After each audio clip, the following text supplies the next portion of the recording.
Hey there, how are you doing?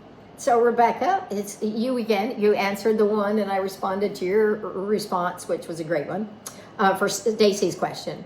Okay, you say, given your experience with all different types of animals, I'm wondering how differently they react to the same training method, specifically predatory versus prey animals. We read a blog post in class last week written by Debbie Roberts Locks, who describes how to stop a biting behavior.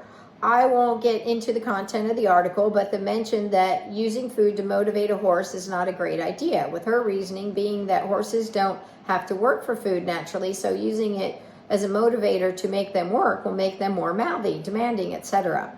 I personally don't agree with that idea, but I like to hear if you find any difference using food reinforcement with a predator versus prey animal.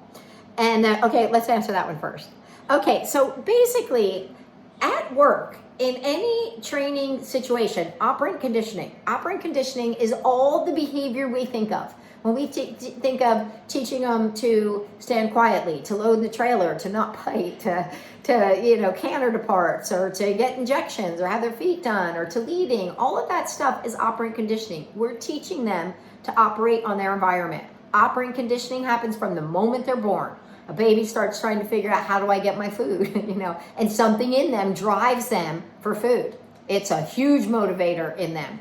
And so as they are going along, it's either trying to get something they want or avoid something they don't want. And that is the motivators. There's reinforcers in there, and it's positive or negative reinforcement. That's all there is to it. So there's a motivator involved in everything.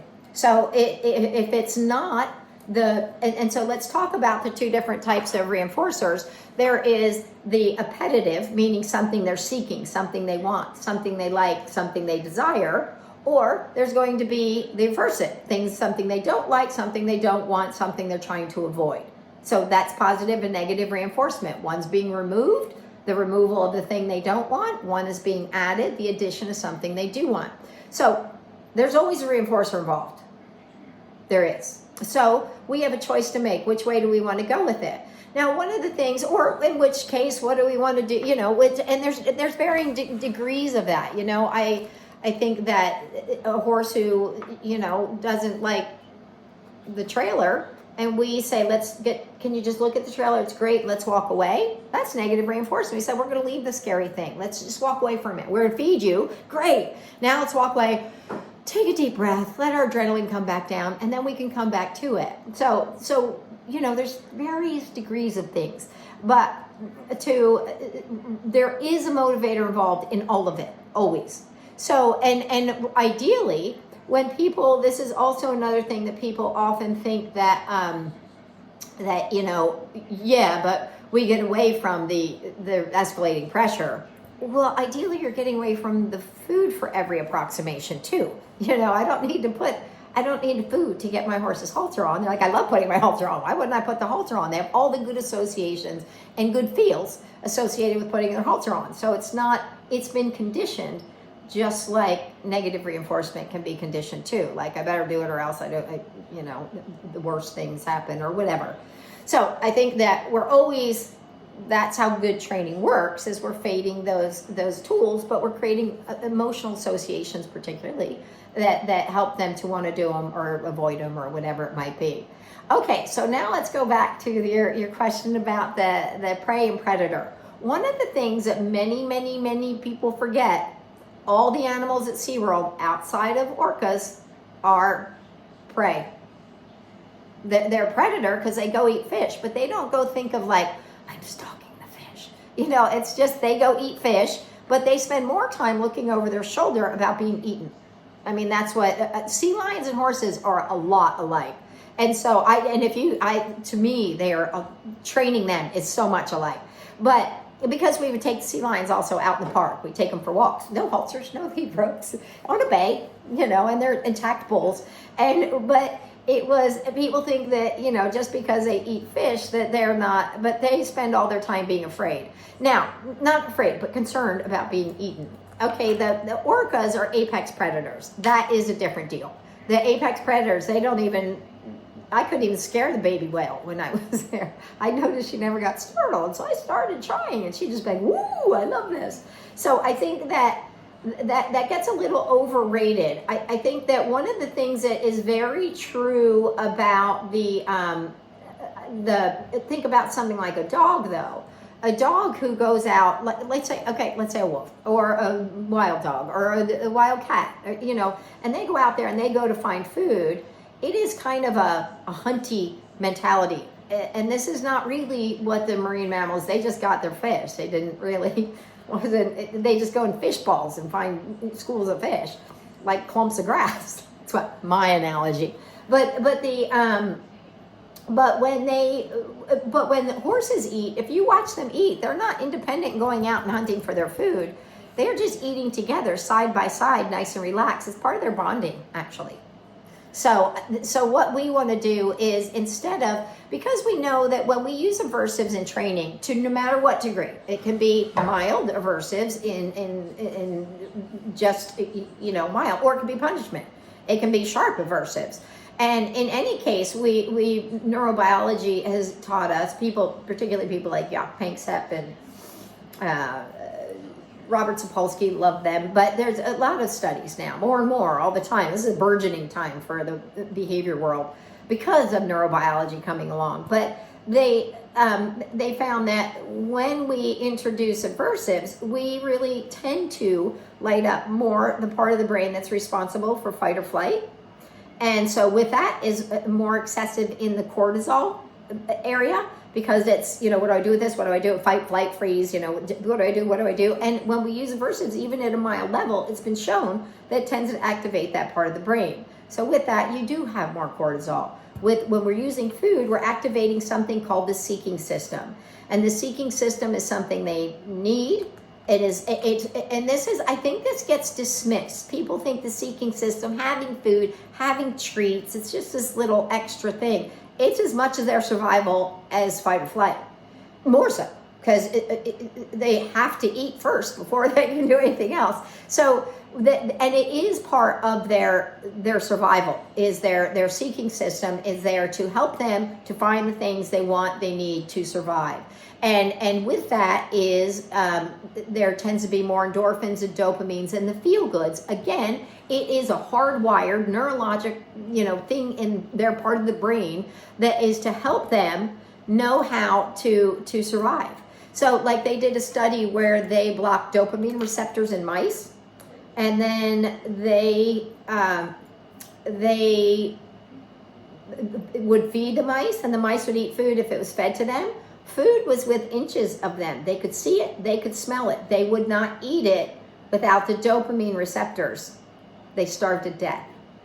And I think that's pretty significant, because we can be dismissive about the one but not the other, but it is just as important, if not more so, because you have to have the food first to even survive the running. So I think that it is a very valid and very important part of their survival.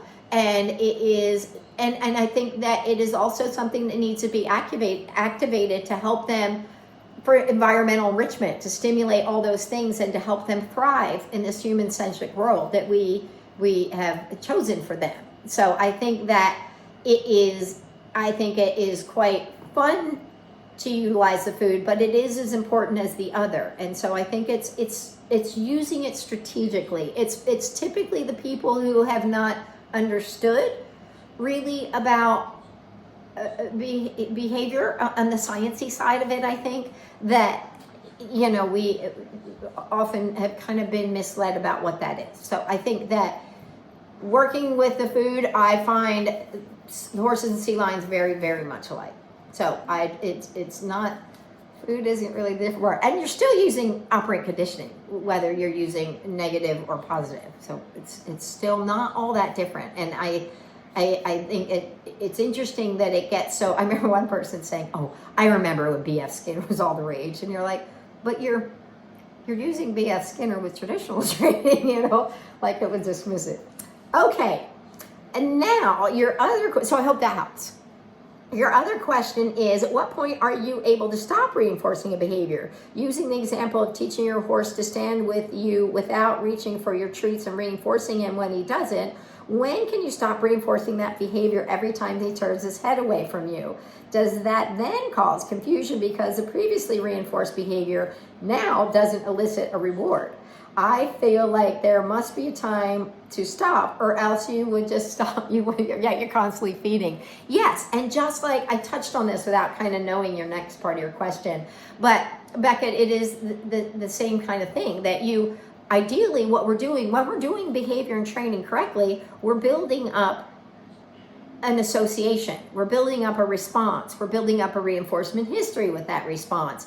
And we should always be, in my mind, and what Jesse teach people to do is we want people to realize we're always playing this game. It is not about the food. You know, there's that contra freeloading study, or that resulted in contra freeloading, where they gave animals free food, they taught them to hit a lever for the food, they tend to ignore the free food and go to the lever for the food. So that is where that part of them, I think, that is pretty hardwired in them that wants to do this. And so to do it right. Now, there's a lot of people that I think don't quite understand this concept yet, but the marine mammal world taught me inside and out that we're going to build duration, we're going to raise criteria, we're going to keep that game alive, we're going to build into a chain of behaviors. So pretty soon, we're not just having to feed every time. So at first, like the horse turns head away. I'm like, yay, that's great, that's what we need. Okay, we feed for turning his head away. Well, then pretty soon we go, well, now I want it to be still. So now we go and we get this moment for just a second. We go, okay, we'll take that. Now, is that relaxed? Our goal is relaxed. But that's not relaxed yet, but it's not this. And now it's just like this. And then we start shaping it to relaxation until pretty soon they know what to do. And typically, with clarity comes relaxation.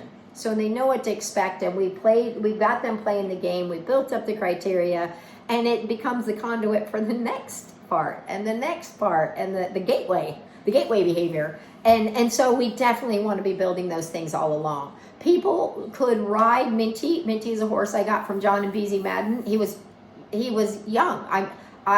When I first started working with them, he was 1.5 years. You know, he didn't really know much of anything. And with him, everything he learned was through positive reinforcement. Anybody could ride Minty with or without food. And he never had the sense of entitlement, as it might be. He was just like, oh, I love this. Why wouldn't I do this? I love this. Why wouldn't I do this? So he was great with people that were feeding him or not feeding him. And people would always comment, that's crazy. But it's the same type of training where you're building up a good response, but we're creating all the good emotions. So he's just like, I'm happy as a clam with this. I'm really good at this. You know, it's kind of what he thought. So I think that is a really good question. And hopefully that helps you think more about it. Anyway, so thank you, Becca. I'll be here next few days. Bye.